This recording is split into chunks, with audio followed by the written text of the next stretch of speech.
Good morning, everyone. Myself, Dr. Shivaji Sarkar. Today, I am going to discuss about the topic on polynuclear aromatic hydrocarbon. और आज मैं polynuclear aromatic hydrocarbon के अंदर phenanthrene molecule के ऊपर discuss करने वाला हूं। और आज मैं फेनेंथ्रीन मॉलिक्यूल की कैसे प्रिपेयर किया जाते हैं और उसका सिंथेसिस कैसे किया जाता है इसके ऊपर मैं डिस्कस करने वाला हूं। तो ये सिंथेसिस और उसका प्रिपरेशंस के बारे में जानने से पहले मैं सभी स्टूडेंट्स एंड सभी व्यूअर को मेरा चैनल डॉक्टर सरकार होम ट्यूशन में सभी को वेलकम करता हूं। और उसके साथ ही साथ मैं सभी स्टूडेंट्स एंड सभी व्यूअर को ये बोलना चाहता हूं, जो भी स्टूडेंट्स एंड जो भी व्यूअर ने अभी तक मेरा चैनल को सब्सक्राइब नहीं किए वो प्लीज़ मेरे चैनल को सब्सक्राइब कर ले। और सब्सक्राइब करने के बाद मेरे चैनल के अंदर जितनी सारी वीडियो है सभी वीडियोस को देखे और समझे। और उसके बाद भी उसके मन के अंदर कोई भी टाइप के डाउट एंड क्वेश्चन है तो वो मुझे क्वेश्चन पूछ सकता है मेरे चैनल की कमेंट बॉक्स के अंदर, नहीं तो मुझे ईमेल भी कर सकते हैं। तो हम लोग अभी देख लेते हैं जो हम लोग फेनेंथ्रीन मॉलिक्यूल को किस तरीके से प्रिपेयर कर सकते हैं। तो आज मैं ऐसा 3 इंपॉर्टेंट पाथवे के ऊपर और पाथवे के बारे में डिस्कस करने वाला हूं, जिस 3 इंपॉर्टेंट पाथवे के माध्यम से हम लोग फेनेंथ्रीन मॉलिक्यूल को प्रिपेयर कर सकते हैं। तो पहला जो पाथवे है, जिस पाथवे के माध्यम से हम लोग फेनेंथ्रीन मॉलिक्यूल को प्रिपेयर कर सकते हैं, उस पाथवे को हम लोग हावर्ड सिंथेसिस के नाम से जानते हैं। और जब हम लोग इस हावर्ड सिंथेसिस के माध्यम से फेनेंथ्रीन मॉलिक्यूल को प्रिपेयर करेंगे तो उस जगह पे हम लोग ये ऑब्जर्व कर पाएंगे ये हावर्ड सिंथेसिस टोटल 5 स्टेप में से कंप्लीट होते हैं। दैट मीन्स मैं ये बोलना चाह रहा हूं, जब हम लोग हावर्ड सिंथेसिस के माध्यम से फेनेंथ्रीन मॉलिक्यूल को प्रिपेयर करेंगे तो ये पाथवे कितनी स्टेप में कंप्लीट होते हैं, तो इसे हम लोग याद रखेंगे। जब हम लोग हावर्ड सिंथेसिस के माध्यम से फेनेंथ्रीन मॉलिक्यूल को प्रिपेयर करेंगे तो ये पाथवे टोटल 5 स्टेप में से कंप्लीट होते हैं। तो क्वेश्चन ये जनरेट हो रहा है जो पहला स्टेप क्या है और पहला स्टेप को हम लोग किसके नाम से और उसको कौन से नाम से जाना जाता है। तो पहला जो स्टेप है उस स्टेप को हम लोग फ्रिडल-कैप एसाइलेशन रिएक्शंस के माध्यम से और नाम से जानते हैं। तो इस स्टेप का फायदा क्या है, इस स्टेप से क्या हमें मिल सकता है। जब हम लोग फ्रिडल-कैप एसाइलेशन रिएक्शंस ऑब्जर्व करेंगे हावर्ड सिंथेसिस में, तो इस स्टेप में हम लोग ऑब्जर्व ये कर पाएंगे जो नैप्थलीन सक्सिनिक एनहाइड्राइड के साथ रिएक्शंस कर रहा है इन the presence of aluminium chloride, और यहां पर वो प्रोडक्ट जनरेट कर रहा है अल्फा नैप्थाइल प्रोपायनिक एसिड। तो इसका मतलब ये हो रहा है जो हम लोग पहला स्टेप में क्या प्रोडक्ट जनरेट करेंगे, पहला स्टेप में हम लोग जनरेट करेंगे अल्फा नैप्थाइल प्रोपायनिक एसिड को। और इस प्रोडक्ट को हम लोग कैसे जनरेट करेंगे, इस प्रोडक्ट को हम लोग जनरेट करेंगे जब नैप्थलीन सक्सिनिक एनहाइड्राइड के साथ रिएक्शंस करेंगे in the presence of aluminium chloride by the help of Friedel Crafts acylation reactions. तो यहां पर हमारा पहला product alpha naphthyl propionic acid generate होंगे। तो अभी क्वेश्चन ये हो रहा है सेकेंड स्टेप क्या है। सेकेंड स्टेप को हम लोग क्लेमेंसन रिडक्शंस के नाम से जानते हैं। और जब हम लोग सेकेंड स्टेप को फॉलो करेंगे तो उस जगह पे पहला स्टेप में जो हम लोगों ने प्रोडक्ट जनरेट की तो अल्फा एप्थाइल प्रोपायनिक एसिड है, वो यहाँ पर जिंक एंड मर्क्यूरी और इन द प्रेजेंस ऑफ HCl के साथ रिएक्शंस करने के बाद ये इंटरमीडिएट को हमारा जेनरेट कर लेंगे। अभी ये जो इंटरमीडिएट जेनरेट हो रहा है सेकेंड स्टेप में, ये इंटरमीडिएट जब रिंग क्लोजर रिएक्शंस के माध्यम से पास करेंगे और रिंग क्लोजर रिएक्शंस के माध्यम से ये थर्ड जो प्रोडक्ट है ये प्रोडक्ट को जेनरेट करेंगे। और इस प्रोडक्ट को 1 कीटो 1,2,3,4 टेट्राहाइड्रोफेनेंथ्रीन के नाम से जाना जाता है। तो क्वेश्चन इस जगह पे ये आ रहा है, इसे हम लोग रिंग क्लोजर रिएक्शंस क्यों बोलते हैं। हम लोग इसे रिंग क्लोजर रिएक्शंस इसीलिए बोलते हैं क्योंकि हम लोग सेकंड स्टेप में ऑब्जर्व कर पा रहे हैं जो यहाँ पर CH2 दूसरी CH2 के साथ सिंगल बॉन्ड में जुड़ा हुआ है एंड दूसरा CH2 यहाँ पर COOH के साथ सिंगल बॉन्ड में जुड़ा हुआ है।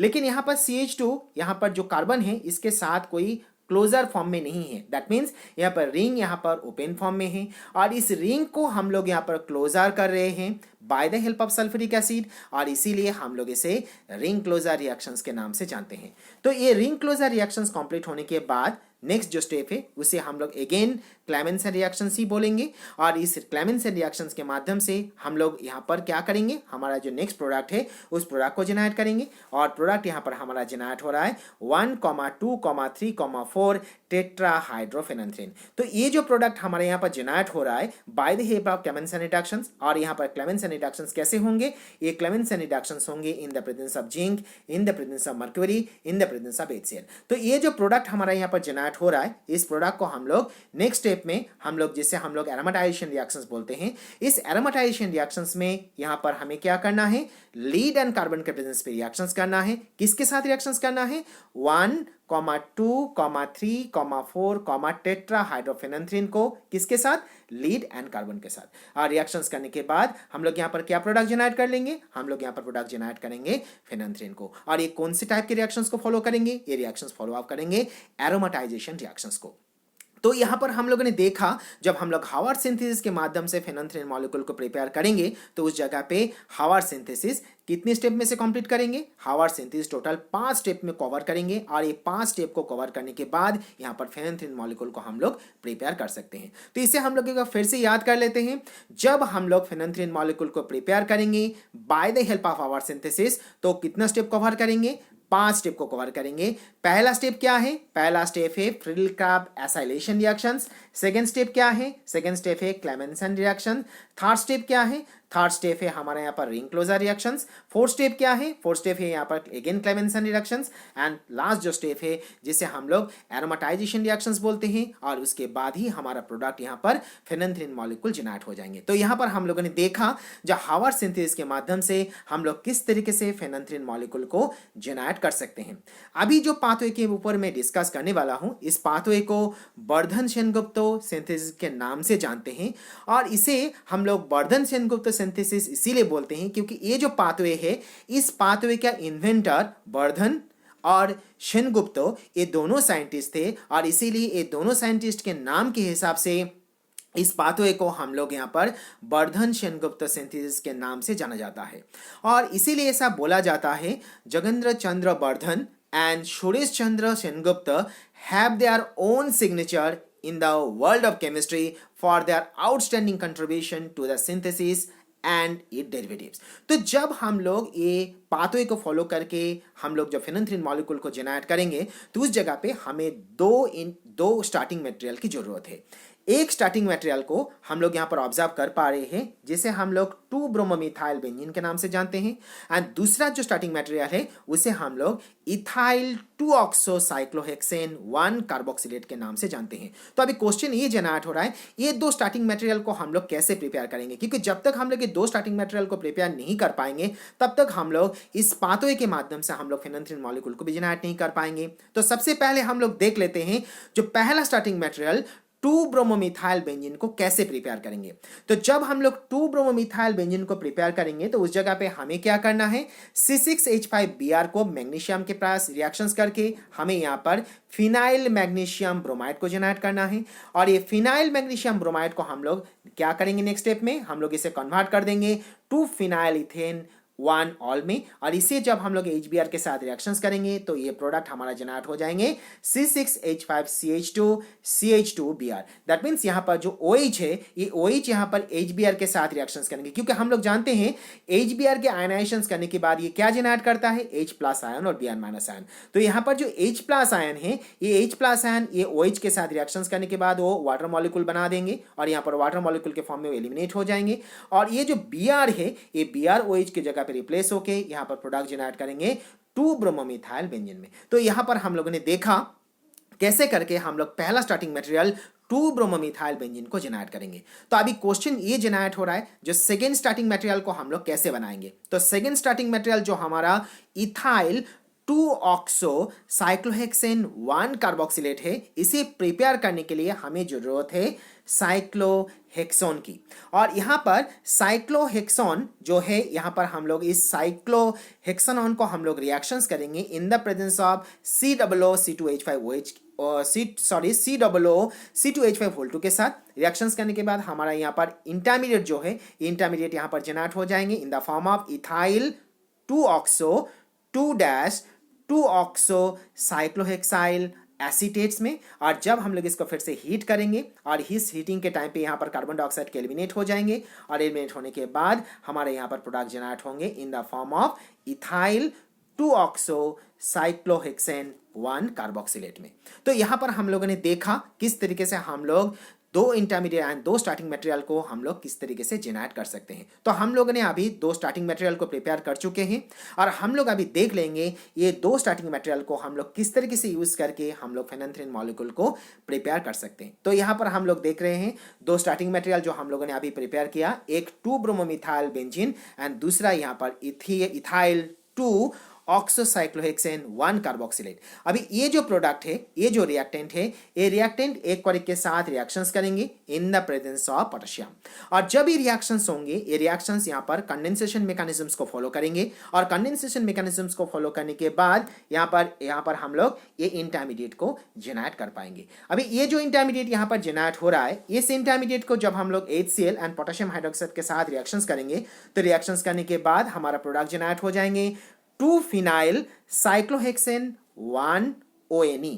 और इस जगह पे ये जो इंटरमीडिएट जेनरेट हो रहा है, इस इंटरमीडिएट को हम लोग कन्वर्ट कर देंगे 2-phenyl साइक्लोहेक्सेन 1 ऑल में। दैट मीन्स यहाँ पर हम लोग ऑब्जर्व कर पा रहे हैं, ये जो इंटरमीडिएट हमारा है, जहां पर हम लोगों ने 1 ONE को हम लोगों ने यहाँ पर 1 OL में कन्वर्ट कर रहे हैं। कैसे कन्वर्ट कर रहे हैं? इन the presence of moist ether, in the presence of sodium.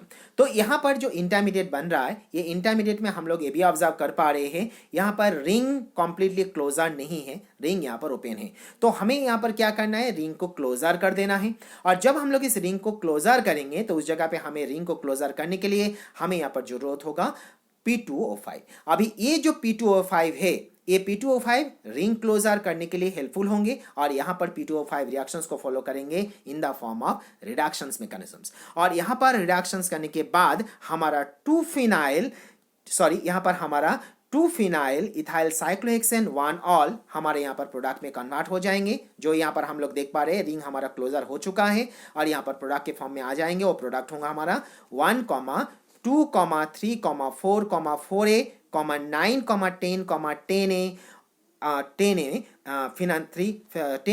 10, 10A ऑक्टाहाइड्रोन फिनंथ्रीन। तो यहाँ पर हम लोगों ने ऑब्जर्व किए जो हमारा किस तरीके से ये इंटरमीडिएट हमारा जेनरेट हो रहा है। अभी ये जो इंटरमीडिएट हमारा जेनरेट हो रहा है, इसी इंटरमीडिएट को हमें सेलेनियम के प्रेजेंस पे रिएक्शंस करना है bye the help of oxidation. और ऑक्सीडेशन करने के बाद हमारे यहाँ पर 1, 2, 3, 4, 4A, 9, 10, 10A ऑक्टाहाइड्रोफेनंथ्रीन हमारा कन्वर्ट हो जाएंगे फेनंथ्रीन में bye the help of selenium. तो यहाँ पर हम लोगों ने देखा हम लोग किस तरीके से वर्धन सेनगुप्त के पाथवे के माध्यम से फेनंथ्रीन मॉलिक्यूल को जेनरेट कर सकते हैं।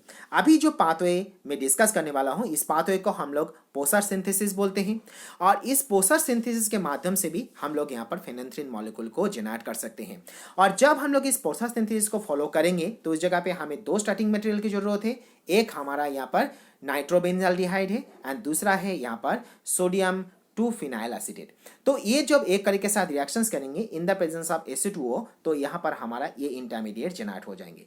तो यहाँ पर हमें एक चीज याद रखना है, ये जो इंटरमीडिएट हमारा यहाँ पर जेनरेट हो रहा है, ये इंटरमीडिएट जेनरेट होंगे bye the help of condensation process. तो अभी इसे हम लोग और भी अच्छे तरीके से जान लेते हैं। जैसे हम लोग यहाँ पर देख पा रहे हैं जो 2 नाइट्रोबेंजाल्डिहाइड के अंदर CHO ग्रुप है और यहाँ पर सोडियम 2-phenyl एसिटेट के अंदर CH2COONA है। तो यहाँ पर जो CH2 है, यहाँ पर जो H2 है, ये H2 यहाँ पर CHO के साथ जुड़ेंगे। अगेन मैं रिपीट कर रहा हूँ, यहाँ पर जो H2 है, ये H2 यहाँ पर CHO के साथ जुड़ेंगे। जुड़ने के बाद वो वाटर मॉलिक्यूल बन के वो निकल जाएंगे। और यहाँ पर जो COO है, ये COO यहाँ से इस रिएक्शन से यहाँ पर H+ आयन को एक्सेप्ट करेंगे। एक्सेप्ट करने के बाद ये COOH में कन्वर्ट हो जाएंगे और जो हम लोग यहाँ पर इस इंटरमीडिएट के अंदर हम लोग देख पा रहे हैं COOH के फॉर्म में। तो यहाँ पर हम लोगों ने देखा किस तरीके से हम लोग इस इंटरमीडिएट को फॉर्म करेंगे by the help of condensation mechanisms. तो यहाँ पर ये प्रोडक्ट कंडेंसेशन मैकेनिज्म से बनने के बाद हम लोग इस प्रोडक्ट को रिएक्शंस करेंगे in the presence of zinc, in the presence of Ag और HCl। तो रिएक्शंस जब होंगे, रिएक्शंस होने के बाद यहाँ पर जो NO2 ग्रुप है, इस इंटरमीडिएट में जो NO2 ग्रुप है, ये NO2 ग्रुप यहाँ पर हमारा NH2 में कन्वर्ट हो जाएंगे। और जब ये NH2 में कन्वर्ट होंगे तो ये रिएक्शंस फॉलो करेंगे रिडक्शंस मैकेनिज्म्स को एंड ये रिडक्शंस मैकेनिज्म फॉलो करेंगे डायजोटाइजेशन रिएक्शंस को। अभी क्वेश्चन ये आ रहा है, यहाँ पर हमें डायजोटाइजेशन रिएक्शंस की जरूरत क्या है? हमें यहाँ पर डायजोटाइजेशन की रिएक्शंस की जरूरत इसीलिए है क्योंकि हम लोग यहाँ पर डायजोनियम सॉल्ट को जेनरेट करना चाहते हैं। और हम लोग जानते हैं जब भी हम लोग डायजोनियम सॉल्ट को जेनरेट करेंगे तो इजीली ये ब्रोकन हो जाएंगे, इजीली ये ब्रेक कर जाएंगे, और जब वो ब्रेक कर जाएंगे तो इजीली हम लोग इस जगह से फेनेंथ्रीन मॉलिक्यूल को प्रिपेयर कर पाएंगे। तो यहाँ पर हम लोगों ने देख पा रहे हैं जो NaNO2 जो हमारा H2SO4 के साथ रिएक्शंस करने के बाद यहाँ पर हमारा डायज़ोनियम सॉल्ट को जनरेट कर रहे हैं, और डायज़ोनियम सॉल्ट को जनरेट करने के बाद यहाँ पर हमारा फेनेंथ्रीन मॉलिक्यूल जनरेट हो पा रहा है। तो यहाँ पर हम लोगों ने देख लिया किस तरीके से हम लोग पोसर सिंथेसिस के माध्यम से और पोसर सिंथेसिस के पाथवे के माध्यम से हम लोग फेनेंथ्रीन मॉलिक्यूल को प्रिपेयर कर सकते हैं। तो अभी हम लोग देख लेते हैं जो फेनेंथ्रीन मॉलिक्यूल के अंदर कौन सी टाइप की केमिकल रिएक्शंस होते हैं। तो फेनेंथ्रीन मॉलिक्यूल एक ऐसे मॉलिक्यूल है जिस मॉलिक्यूल के अंदर हम लोग ऑक्सीडेशन, रिडक्शंस, सब्स्टिट्यूशंस, सल्फोनेशंस, नाइट्रेशन, ये सभी रिएक्शंस हम लोग देख सकते हैं, और हम लोग वन बाय वन हम लोग इस सभी रिएक्शंस को देख लेंगे। तो सबसे पहले मैं ऑक्सीडेशन रिएक्शंस के बारे में बोलना चाहता हूं। तो यहाँ पर हम लोग देख पा रहे हैं जो फेनेंथ्रीन मॉलिक्यूल K2Cr2O7 के साथ इन the presence of hydrogen H, in the presence of H+ ion के साथ रिएक्शंस करने के बाद यहाँ पर प्रोडक्ट हमारा जनरेट कर रहा है 9,10 फेनेंथ्रीन में। यहाँ पर 9 नंबर एंड 10 नंबर पोजीशंस पे हम लोग यहाँ पर देख पा रहे हैं कीटो ग्रुप C11O ग्रुप जो प्रेजेंट है, और इसीलिए इस प्रोडक्ट को हम लोग यहाँ पर 9,10 फेनेंथ्रोक्विनोन के हिसाब से जानते हैं। तो अभी क्वेश्चन ये जनरेट हो रहा है जो फेनेंथ्रीन मॉलिक्यूल क्या सिर्फ ऑक्सीडेशन रिएक्शंस को फॉलो करते हैं, ना कि ये दूसरा मैकेनिज्म्स को भी दूसरे रिएक्शंस को भी फॉलो कर सकते हैं। तो फेनेंथ्रीन मॉलिक्यूल जैसे ऑक्सीडेशन रिएक्शंस को फॉलो करते हैं उसी तरीके से ये रिडक्शन रिएक्शंस को भी फॉलो करते हैं, और जब वो रिडक्शन रिएक्शंस को फॉलो करते हैं तो उस जगह पे फेनेंथ्रीन मॉलिक्यूल को सोडियम, हीट और अल्कोहल के प्रेजेंस पे जब हम लोग रिएक्शंस करेंगे तो हमारा फेनेंथ्रीन मॉलिक्यूल यहाँ पर 9,10 डाइहाइड्रोफेनेंथ्रीन में कन्वर्ट हो जाएंगे। तो अभी जो फेनेंथ्रीन मॉलिक्यूल जो रिएक्शंस हम लोग देख रहे हैं इस रिएक्शंस को हम लोग ब्रोमिनेशन रिएक्शंस बोलते हैं, और ये फेनेंथ्रीन मॉलिक्यूल की एक इंपॉर्टेंट रिएक्शंस है। और मैं इस रिएक्शंस को इंपॉर्टेंट इसीलिए बोल रहा हूं क्योंकि यहां पर फेनेंथ्रीन मॉलिक्यूल जब ब्रोमीन के साथ रिएक्शंस करेंगे तो यहां पर वो दो प्रोडक्ट को जनरेट कर सकता है। एक, जब फेनेंथ्रीन मॉलिक्यूल ब्रोमीन के साथ रिएक्शंस करेंगे in the presence of FeVr3 तो यहां पर वो प्रोडक्ट जनरेट करेंगे 9 ब्रोमोफेनेंथ्रीन में, और जब ये फेनेंथ्रीन मॉलिक्यूल ब्रोमीन के साथ रिएक्शंस करेंगे in the presence of CCl4 तो वहां पर वो प्रोडक्ट जनरेट कर लेंगे 9,10 डाइब्रोमो 9,10 डाइहाइड्रोफेनेंथ्रीन में। तो अभी क्वेश्चन ये जनरेट हो रहा है ये दो अलग अलग प्रोडक्ट क्यों जनरेट होते हैं। तो पहला जो रिएक्शंस हम लोगों ने देखा, ये जो रिएक्शंस हम लोगों ने यहाँ पर देख पा रहे हैं, इस रिएक्शंस में हम लोग ये याद रखेंगे जब फेनेंथ्रीन ब्रोमीन एंड FeVr3 के साथ रिएक्शंस करते हैं और रिएक्शंस करने के बाद जब वो 9 ब्रोमोफेनेंथ्रीन में कन्वर्ट हो रहा है तो ये रिएक्शंस हमारा कौन सी टाइप की रिएक्शंस है, ये रिएक्शंस हमारा सब्स्टिट्यूशन टाइप की रिएक्शंस है। दैट मीन्स ये प्रोडक्ट हमारा जो जनरेट हो रहा है ये प्रोडक्ट जनरेट हो रहा है bye the help of substitution reactions, और यहाँ पर हमारा बाय प्रोडक्ट के हिसाब से HBr जनरेट हो रहा है। लेकिन जब ये phenanthrene molecule bromine and CCl4 के साथ रिएक्शंस करने के बाद ये जो प्रोडक्ट जनरेट हो रहा है 9,10 डाइब्रोमो 9,10 डाइहाइड्रोफेनेंथ्रीन, यहां पर प्रोडक्ट जनरेट हो रहा है bye the help of substitution reactions के हिसाब से। तो यहां से हम लोग ये चीज याद रख सकते हैं जो फेनेंथ्रीन एक ऐसे मॉलिक्यूल है जो मॉलिक्यूल सब्स्टिट्यूशन रिएक्शंस को भी फॉलो कर सकते हैं, और ये reactions phenanthrene molecule addition reactions को भी फॉलो कर सकते हैं। तो इस जगह पे इस क्वेश्चन को जब एग्जाम हॉल में पूछा जाता है तो क्वेश्चन कैसा पूछा जाते हैं, how can you prove that phenanthrene molecule can undergo substitution reaction as well as addition reactions both. तो जब क्वेश्चन को पूछा जाएंगे तो उस जगह पे स्टूडेंट्स को फेनेंथ्रीन मॉलिक्यूल को किस तरीके से सब्स्टिट्यूशन रिएक्शंस करने के बाद जो प्रोडक्ट जनरेट कर रहा है, मैं जो अभी दिखाया ये दिखाना है, और उसके साथ ही स्टूडेंट्स को ये दिखाना है जो किस तरीके से एडिशन रिएक्शंस करने के बाद फेनेंथ्रीन मॉलिक्यूल ये प्रोडक्ट को जनरेट करते हैं। तो यहाँ पर हम लोगों ने देखा जो phenanthrene molecule oxidation reactions, reduction reactions and bromination reactions कैसे करते हैं। तो अभी हम लोग देख लेंगे जो फेनेंथ्रीन मॉलिक्यूल सल्फोनेशन रिएक्शंस कैसे कर सकते हैं, क्योंकि हम लोग जानते हैं जब फेनेंथ्रीन मॉलिक्यूल की जब सल्फोनेशन रिएक्शंस की जरूरत होते हैं तो उस जगह पे हमें सल्फोहाइड्रिल ग्रुप की जरूरत होते हैं। अभी सल्फोहाइड्रिल ग्रुप को हम लोग कैसे जनरेट करेंगे, हम लोग सल्फोहाइड्रिल ग्रुप को जनरेट कर सकते हैं bye the help of sulphuric acid. तो जब फेनेंथ्रीन मॉलिक्यूल सल्फ्यूरिक एसिड के साथ रिएक्शंस करेंगे in the presence of 120 degree Celsius तो यहां पर वो दो प्रोडक्ट को जनरेट करेंगे। एक प्रोडक्ट हमारा जनरेट होंगे 2 फेनेंथ्रीन सल्फोनिक एसिड, एंड दूसरा जो प्रोडक्ट है उस प्रोडक्ट को हम लोग देख सकते हैं इन the form of 3 phenanthrene sulphonic acid. तो यहां पर हम लोग याद रखेंगे जो फेनेंथ्रीन मॉलिक्यूल सल्फोनेशन रिएक्शंस भी फॉलो कर सकते हैं इन the presence of sulphuric acid in the presence of 120 degree Celsius temperature, और जब रिएक्शंस करते हैं तो यहां पर वो कितनी प्रोडक्ट को जनरेट करते हैं, दो प्रोडक्ट को मिक्सचर को जनरेट करते हैं। एक है 2 फेनेंथ्रीन सल्फोनिक एसिड एंड दूसरा है 3 फेनेंथ्रीन सल्फोनिक एसिड। अभी हम लोग देख लेते हैं नाइट्रेशन रिएक्शंस के बारे में।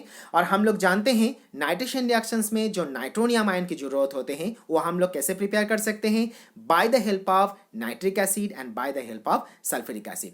तो जब फेनेंथ्रीन मॉलिक्यूल नाइट्रेशन रिएक्शंस को फॉलो करते हैं इन the presence of nitric acid, in the presence of sulphuric acid, तो फेनेंथ्रीन मॉलिक्यूल 9 नाइट्रोफेनेंथ्रीन में कन्वर्ट हो रहा है और यहाँ पर हम लोग ये देख भी पा रहे हैं। तो यहाँ पर हम लोगों ने देख लिया जो फेनेंथ्रीन मॉलिक्यूल क्या क्या टाइप की केमिकल रिएक्शंस कर सकते हैं। तो आज के लेक्चर में इतना ही था। तो आज के लेक्चर में मैं मेनली 2 इंपॉर्टेंट पॉइंट के ऊपर डिस्कस किया। एक मैंने डिस्कस किया जो फेनेंथ्रीन मॉलिक्यूल को हम लोग कैसे प्रिपेयर कर सकते हैं और उस जगह पे मैंने 3 इंपॉर्टेंट पाथवे दिखाया। पहला हावर्ड सिंथेसिस, दूसरा Sengupta and Bardhan synthesis and तीसरा पोशा सिंथेसिस। और सेकंड पॉइंट में मैंने दिखाया जो हम लोग फेनेंथ्रीन मॉलिक्यूल के अंदर कौन से टाइप के केमिकल रिएक्शंस देख सकते हैं, जहां पर हम लोगों ने देखा phenanthrene molecule oxidation reactions, reductions reactions, substitution reactions, sulphonation reactions और नाइट्रेशन रिएक्शंस को कर सकते हैं। और नेक्स्ट लेक्चर में मैं डिस्कस करने वाला हूं इस फेनेंथ्रीन मॉलिक्यूल के ऊपर ही, और जहां पर मैं डिस्कस करूंगा जो फेनेंथ्रीन मॉलिक्यूल की हम लोग कहां पर उसे यूज कर सकते हैं और उसका यूजेस क्या है, और उसके साथ ही साथ मैं डिस्कस करूंगा जो फेनेंथ्रीन मॉलिक्यूल का डेरिवेटिव्स क्या है और उस डेरिवेटिव्स को किस तरीके से हम लोग प्रिपेयर कर सकते हैं। और इसके साथ ही साथ मैं सभी स्टूडेंट्स एंड सभी व्यूअर को थैंक्स बोलना चाहता हूं क्योंकि सभी स्टूडेंट्स एंड सभी व्यूअर मुझे लॉट्स ऑफ सपोर्ट कर रहा है और नंबर ऑफ कमेंट्स कर रहा है और वैल्यूएबल कमेंट्स कर रहा है, और इसीलिए मैं सभी स्टूडेंट्स एंड सभी व्यूअर को थैंक्स बोलना चाहता हूं। So thank you each and every students and each and every viewer for your valuable comment and for your support. So thank you again.